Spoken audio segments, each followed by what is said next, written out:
Alright, we're back with another painting tutorial, and this one, another member of the 5 videos I just released for the new Eldar Guardians, in this case Storm Guardians, is a Saim-Hann tutorial. Saim-Han? Saim-Han? I don't know how to pronounce that.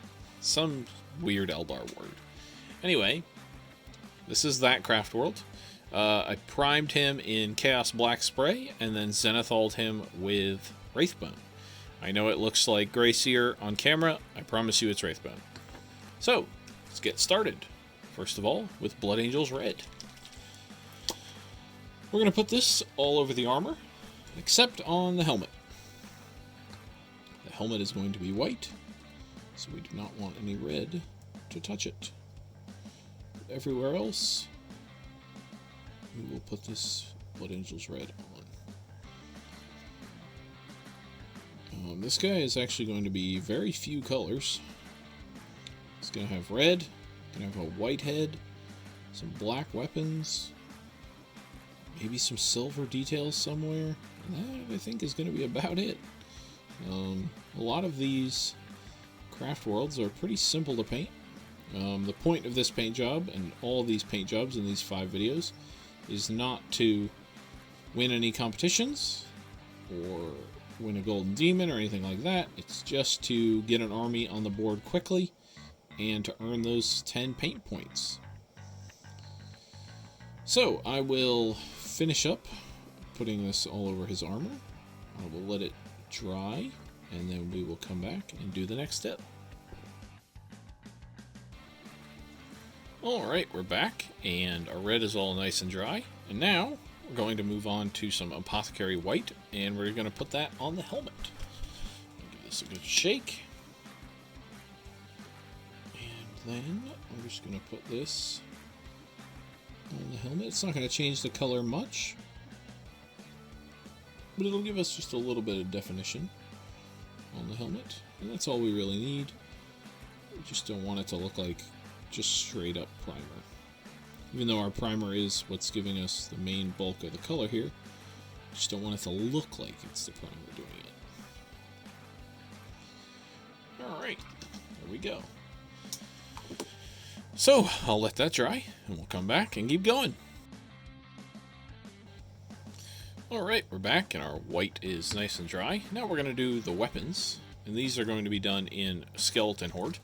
I've seen Saim-Hann's weapons be done in several different colors when I went looking. This was one of them, so this is what I went with. I think it'll look pretty cool. I also saw black, I saw kind of a purplish gray, I saw all sorts of stuff. But I decided to go with this. 1, because I think it'll look cool, and 2, because I really like the Skeleton Horde paint color. So I'm just getting this all over the weapons. And like I've said before, if you want to get your contrast paint smooth on a flat surface, you want big, long, sweeping strokes. And I can actually show you the difference real quick, because I can always fix it right in here. But so say I'm painting this sword, and I go putting my contrast on. I'm going like this. We get kind of this splotchy pattern we don't really want. Instead, we want nice smooth coat like that. So long strokes on flat surfaces, on textured surfaces, doesn't really matter. You can be splotchy, you can do long smooth, it doesn't really make a difference. So I'm going to let that dry, and then we will come back and do the last couple details. Alright, we're back, and we're just going to do a couple details that require some silver on them. So for that, we're going to use plate mail metal from the Army Painter. And I'm just going to get, there's a couple gemstones that have these casings around them. A lot of the gemstones are just straight on the armor, but there are a couple that have a border around them, and so for those, I'm going to paint them silver. There's one on the chest there, and there's one on the hilt of the sword, or just above the hilt of the sword. There we go. Then I'm also going to paint the teeth of the chainsword in silver.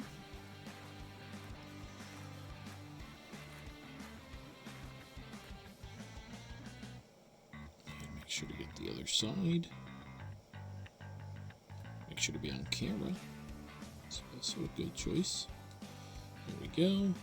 And then I'm just going to get the this little, I'm not sure what it is. I've painted it on several Eldar now, and kind of looks like power pack maybe, or who knows.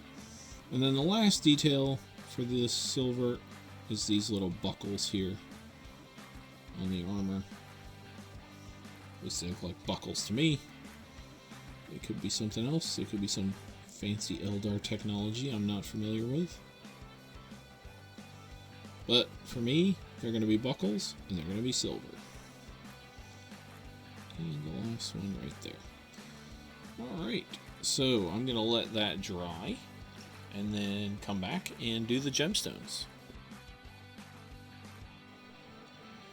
Alright, we're back, and we're going to use some Black Templar now to do the plume on his head, as well as all the gemstones around him. Oh, and his face mask. So I'll actually start there with his face mask. Just come in like this. Making sure not to get it on the white. There we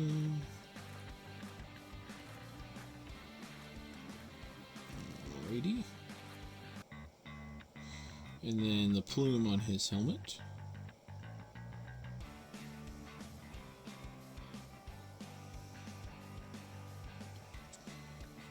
And then, as soon as I get this last bit of plumage here. Right, and then I'm going to go around and just touch the gemstones. Being careful not to get any on the surrounding armor. Or on the surrounding silver, in the case of the two that are in housings.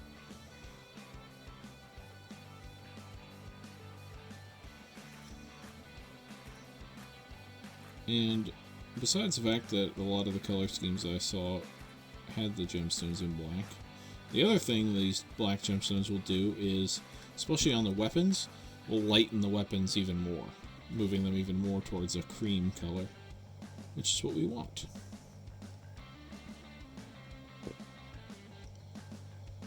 Just gonna get all these ones on the legs here.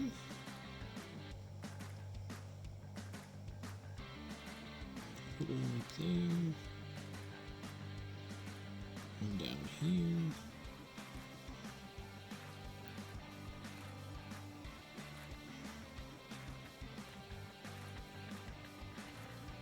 Again, this isn't supposed to be winning any competitions. This is just trying to earn those pesky paint points for a game of 40k. Alright, so I think that's all the gemstones. I'm just going to get this little bit in here on these antenna things, or whatever they are. Just for some more contrast on the miniature. Alright, I think that is all of them. So now I'm going to go straight into the next color, which is going to be Techless Blue. And I'm going to get a smaller brush, and I'm just going to paint in the eyes with this color, as well as the little ribbon on his arm. So we'll do his eyes first. There's one. And two. And then the ribbon on his arm over here.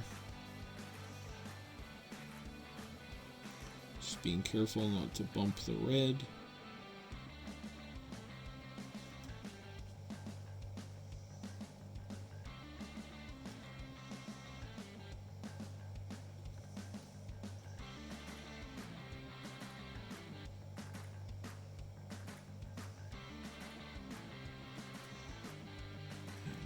Back side of it here,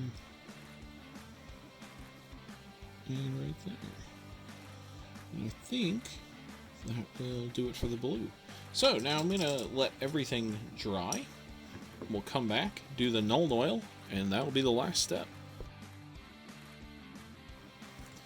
Alright, we're back, and the only thing left to do is some Gnome Oil. So we're just going to put this on the black, because I like putting it over Black Templar to sort of even out the finish with the Black Templar. We're also going to put it on the silver, and then a couple spots on the red. So there's that. Put the silver there. Get the other side of the plume here. Get it in those things. And this little energy coil or whatever it is on the buckles or Eldar technology. There. Put it on the ribbon here.